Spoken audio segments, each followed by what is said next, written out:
Christmas has a bizarre quality that most of us anticipate its coming despite what circumstances we may have at the moment. And so with Clara, who searched for Christmas with all her might and courage. The Nutquacker, written and illustrated by Mary Jane Aul. Clara was a farm duck, and this was her first winter. One morning, she noticed the older farm animals whispering together. "Call it," mooed the cow when Clara came near. "I won't say hey another word. We need the horse. Just go back to your pond," the sheep bleated to Clara. "We have plans to make." Over the next few days, Clara tried to eavesdrop. She didn't hear much, but one word came up over and over. "I know your secret," Clara told the horse. "It's Christmas!" The horse only smiled. "So what exactly is Christmas?" Clara asked. "Will you show me?" "Try to be patient," whinnied the horse. "You'll find out." Clara wasn't very good at being patient. "I can't wait. Will you take me to Christmas, horse?" "I never travel far from my own neighborhood," whinnied the horse. "Just stay here on the farm and wait." "But I want to go now," Clara insisted. "How about you, cow? Will you help me find Christmas?" "No, Christmas will come soon enough," mooed the cow. "Besides, all that moving around might turn my milk into milkshakes." "What about you, sheep?" asked Clara. "Won't you join me in the wild and woolly search for Christmas?" "This is a bad time to go wandering off," bleated the sheep. "I can't leave right now." "You'd rather stand around doing nothing? You're all crazy," quacked Clara. "We're not crazy," whinnied the horse. "You're the loony one," mooed the cow. "You're a naughty duck, a real nutquacker," bleated the sheep. "Nutquacker, Nutquacker," teased the pig, who was usually the butt of jokes himself. "Every one of you is a stick in the mud," mumbled Clara. "I'll go find Christmas all alone." As she set off, it began to snow. It snowed harder as Clara trudged along. She brushed the snowflakes from her beak and kept waddling until she came to a tall mountain. "I'll be able to see the whole world from the top of that mountain," she said. "That's how I'll find Christmas." Clara struggled until she reached the very top. "I made it!" she cried. A giant monster with huge eyes waited in the field ahead of her. "Christmas must be hidden behind those trees in the distance. I can't turn back just because a giant monster with huge eyes is blocking my path. I may be small, but I'm smart. I'll find a way to get him by."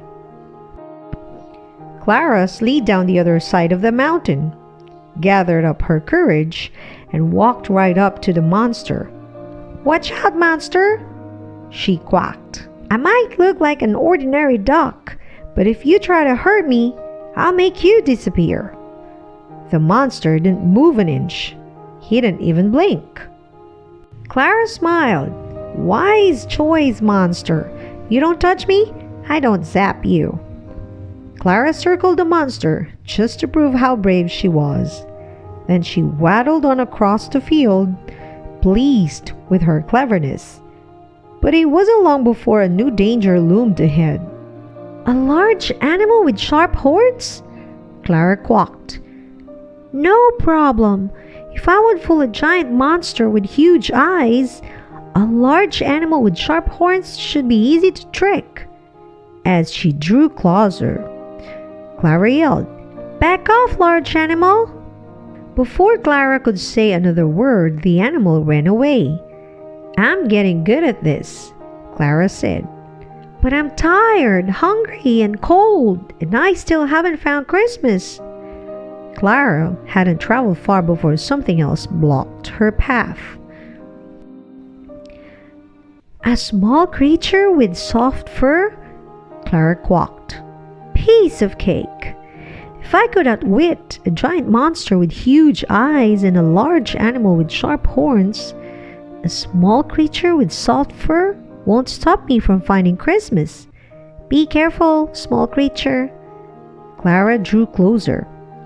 The creature didn't run away. "I may look like an ordinary duck," Clara quacked, "but I'm powerful. If you touch even as much as one of my feathers, I'll turn you into a pile of dust." The creature didn't move a hair. "Way to go," Clara said as she waddled past him.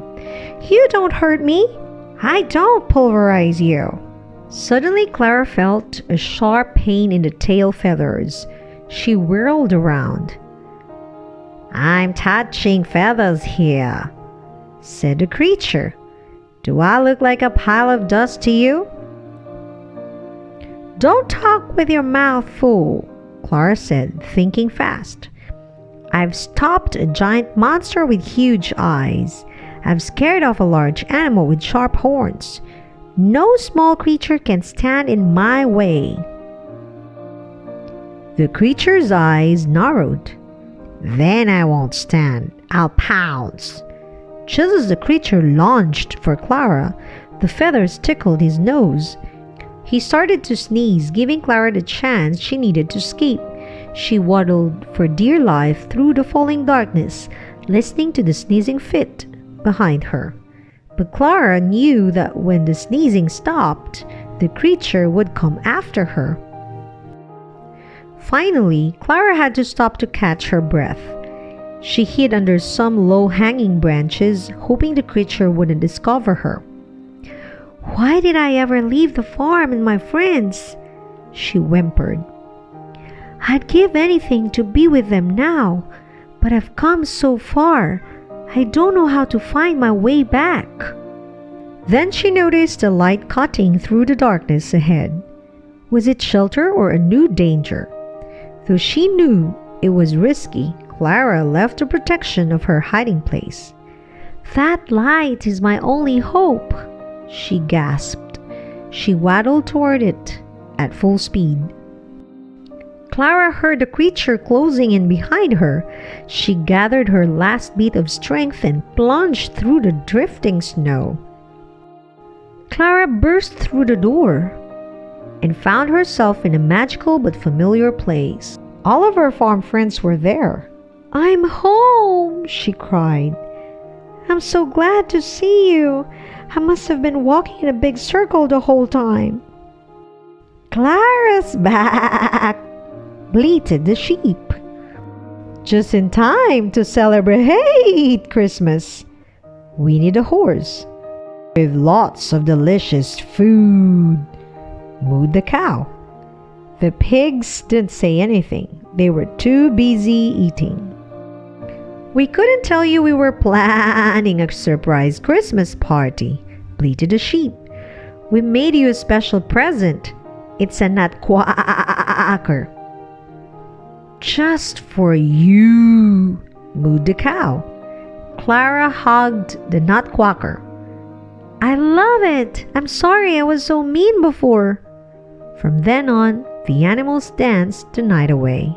"So Christmas is treats and dancing and getting presents?" asked Clara. "Christmas is giving too," mooed the cow. "That's not all," bleated the sheep. "Christmas is being with the ones who you love." As the party drew to a close, Clara looked around and all of her friends. She was already thinking of Christmas gifts to make for them next year.